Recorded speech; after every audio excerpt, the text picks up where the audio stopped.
اینک برادران و خواهران عزیز، در بهترین ایام سال، در بهترین روزهای سال قرار داریم.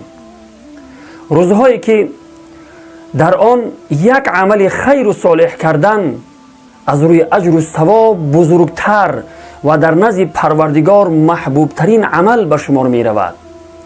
عشر ذوالحجه، 10 روز اول ماه ذوالحجه، یک عمل خیر و صالحی که انجام می دهی در نزد پروردگار نسبت به دیگر روزهای سال از روی اجر و ثواب بزرگتر و در نزد پروردگار محبوب ترین عمل به شمار می رود.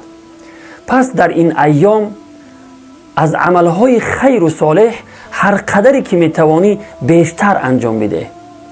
جناب رسول الله صلی الله علیه و سلم می فرمایند هیچ عمل از روی اجر و ثواب بزرگتر و در نزد پروردگار محبوبتر از عمل صالح کردن در این 10 روز نیست.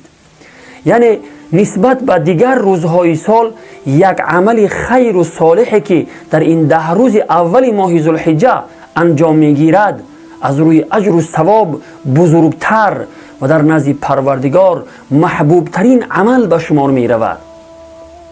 در دوام حدیث می فرماید فاکثروا فیهن من التسبیح و التهلیل و التحمید و التکبیر، رواه الطبرانی. پس در این ایام، در این 10 روز اول ماه ذوالحجه تسبیح و تهلیل و تحمید و تکبیر را بیشتر نمایید. روایت طبرانی.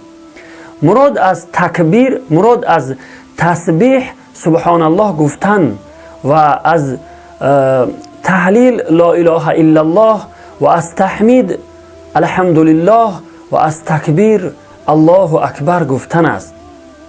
برادران و خواهران عزیز، این روزهایی که ما گفتیم 10 روز اول ماه ذوالحجه بهترین ایام سال هستند.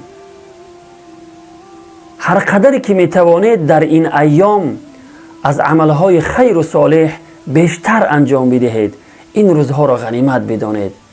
و السلام علیکم و رحمت الله و برکاته.